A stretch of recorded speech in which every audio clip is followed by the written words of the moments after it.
Hey everyone.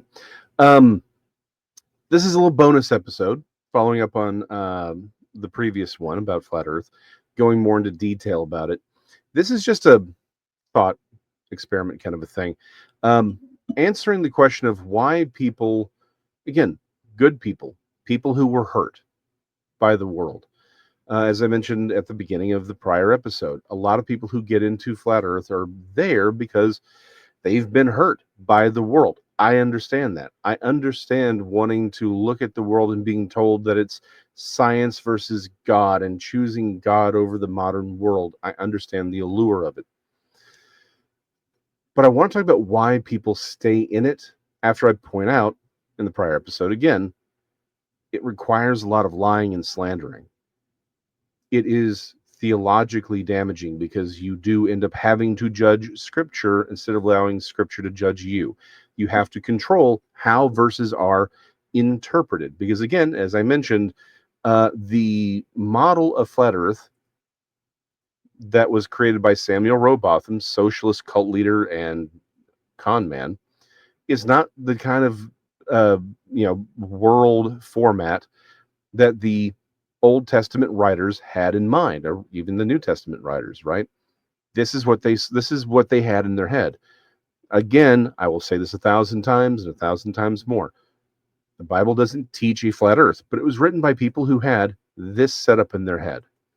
So yes, you can read that into it. The problem is that Samuel Rowbotham gave you a model you have to impose on scripture.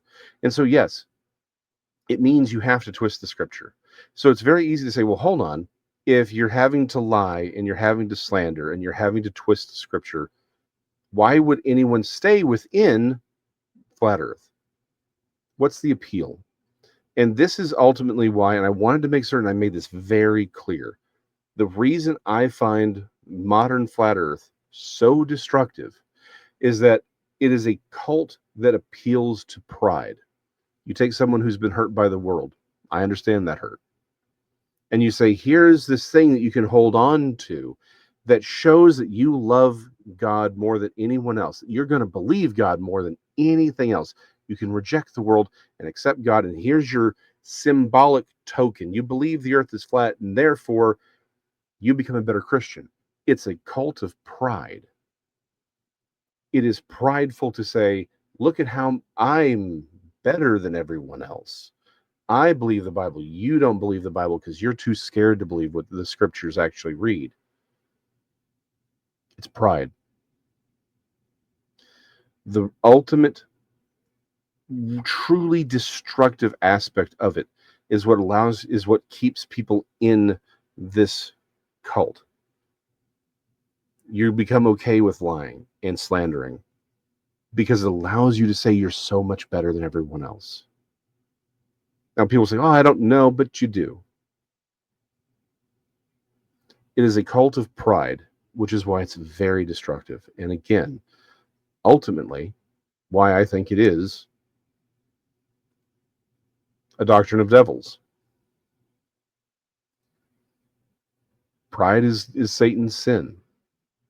Every Ultimately, every sin he wants to drag us into is at its core about pride.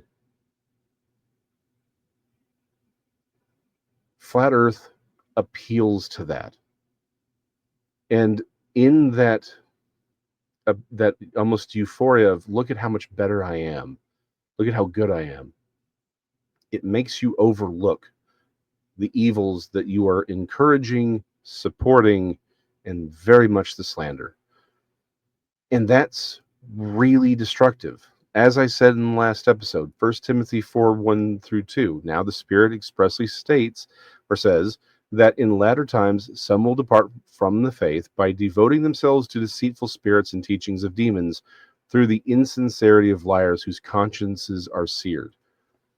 Many of the people creating the flat earth material, like the con man Samuel Rowbotham, or the people who manipulate pictures so that you're saying this one's after space, but this one's before space, when they know that those pictures are reversed. The people who claim that NASA means to deceive in Hebrew, they know that they're lying. Their consciences are seared, but in endorsing those videos, in consuming that material, your conscience is seared too. You begin to slander fellow Christians, millions of Christians around the world. Your conscience is seared. You are becoming more like the people Paul warned us about, not conform to Christ, but to these liars whose consciences are seared. You become less like God and more like the devils whose doctrine you are believing.